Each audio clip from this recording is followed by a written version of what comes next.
Hello friends, स्वागत है आपका मेरे हिंदी यूट्यूब चैनल पर हिंदी ज्ञान बाय गीत अरोड़ा, जहां मैं आपको हिंदी व्याकरण जो सामान्य हिंदी के जो है आपको परीक्षा को उत्तीर्ण करने में सहायता करती है। साथ ही मैंने अपने चैनल पर जो है हिंदी साहित्य शुरू किया हुआ है, जो टीजीटी पीजीटी सभी स्टेट्स के लिए जो है आपके लिए वीडियोस जो है लाभकारी होने वाली हैं। यानी कि पढ़ने के लिए मैंने तो बहुत उत्साह से बनाई है, बड़ी उम्मीद के साथ बनाई है कि आपकी जो है इस बार की कोई भी जो टीचिंग परीक्षा है या कोई अन्य परीक्षा है वो अवश्य ही उत्तीर्ण हो जाए, यानी कि पास हो जाए।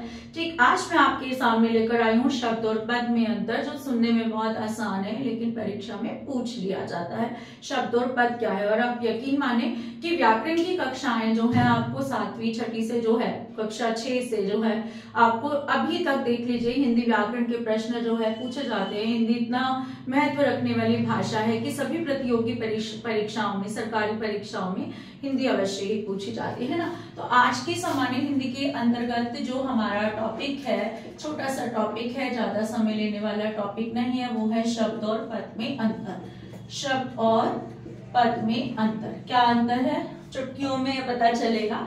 शब्द क्या होता है? वर्णों का सार्थक समूह। हमें पता है कि भाषा की सबसे छोटी इकाई जो होती है वर्ण होती है, यानी कि किसी भी भाषा को सीखने से पहले सबसे पहले हम उसके वर्ण सीखते हैं। ठीक, जैसे अंग्रेजी सीखी तो ABCD अल्फाबेट सीखे हमने, है ना। हिंदी सीखी तो हमने स्वर और व्यंजन सीखे, यानी कि हिंदी के वर्ण सीखे।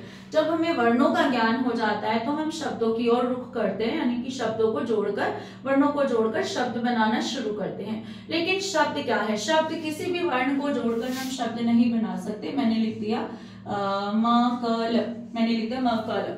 क्या इसको पढ़कर आपके सामने कोई शब्द की छवि आ रही है? नहीं आ रही है, यानी कि ये शब्द ही नहीं है। शब्द कैसा होना चाहिए? जिसका कोई अर्थ निकले या जिसकी छवि हमारी आंखों के सामने एकदम से आ जाए। मैंने जैसे ही इसके वर्णों का क्रम बदला तो ये बन गया कमल। कमल पता है हमें कि एक फूल का नाम है ना। तो कमल जो है एक सार्थक शब्द है, तो ये शब्द की श्रेणी में आता है। ठीक है, मैंने यहाँ पर लिख दिया रोहन। हमें पता है ये भी किसी का नाम हो सकता है, रोहन का वैसे भी शाब्दिक अर्थ कुछ और होगा। तो ये हो गए हमारे शब्द। अब पद क्या है? शब्द और पद में अंतर क्या है? जब इन्हीं शब्दों का मैं वाक्य में प्रयोग करूं तो ये क्या बन जाएंगे? पद। कैसे? जब शब्दों इसको कैसे लिख सकते हैं? शब्द ही पद बन जाता है जब व्याकरण के नियमों के अनुसार उसका वाक्य में प्रयोग किया जाता है। वाक्य में प्रयोग किया जाता है। कैसे? मैंने इन्हीं दोनों शब्दों को जो है अपने वाक्य में इस्तेमाल किया। कैसे? रोहन घर जाता है। ठीक है, कमल का फूल कीचड़ में खिलता है। ठीक है, कमल का फूल कीचड़ में खिलता। अब रोहन जैसे अपने अलग अर्थ में था, हमें पता था ये संज्ञा है, संज्ञा शब्द है। ठीक है, ये तब तक स्वतंत्र शब्द था, यानी कि मैंने रोहन बोला, मैंने कमल बोला, अभी मैंने इसका वाक्य में प्रयोग नहीं किया। ये स्वतंत्र शब्द है। हमें पता है कि कमल एक फूल का नाम है। ठीक है, हमने इसको व्याकरण से नहीं जोड़ा, बस हमें इसका अर्थ पता है।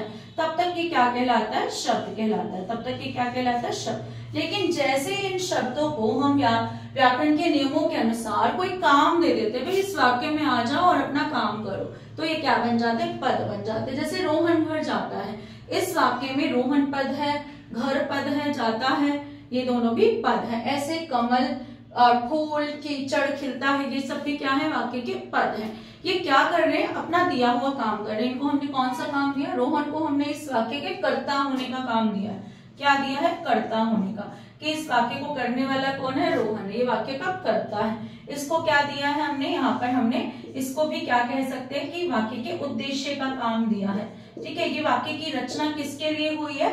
इस वाक्य की रचना जो है कमल के फूल के बारे में बताने के लिए। अब कहोगे कर्ता उद्देश्य क्या बोल रहे हैं, तो कर्ता ही वाक्य का उद्देश्य हो जाता है, क्योंकि जिसके बारे में वाक्य में बात की जाती है वही वाक्य का उद्देश्य होता है। तो कर्ता भी है रोहन, उद्देश्य भी है और वाक्य में संज्ञा शब्द भी है।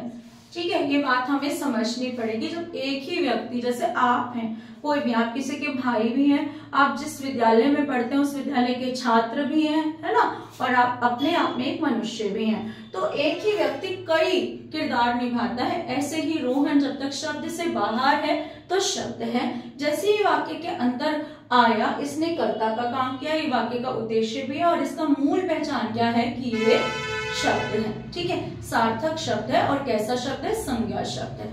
इतनी बात समझ आई हो तो मुझे बहुत अच्छा लगेगा। चैनल को लाइक शेयर सब्सक्राइब जरूर कीजिए, वीडियो को शेयर कीजिए और जो है कमेंट्स कीजिए। लाइक करने में तो एक छोटा सा जो है 1 सेकंड लगता होगा। जितने बच्चे जो है वीडियो देख रहे हैं मेरे साथ, तो मुझे जो है मोटिवेट करने का प्रयास कीजिए। चलिए, थैंक यू।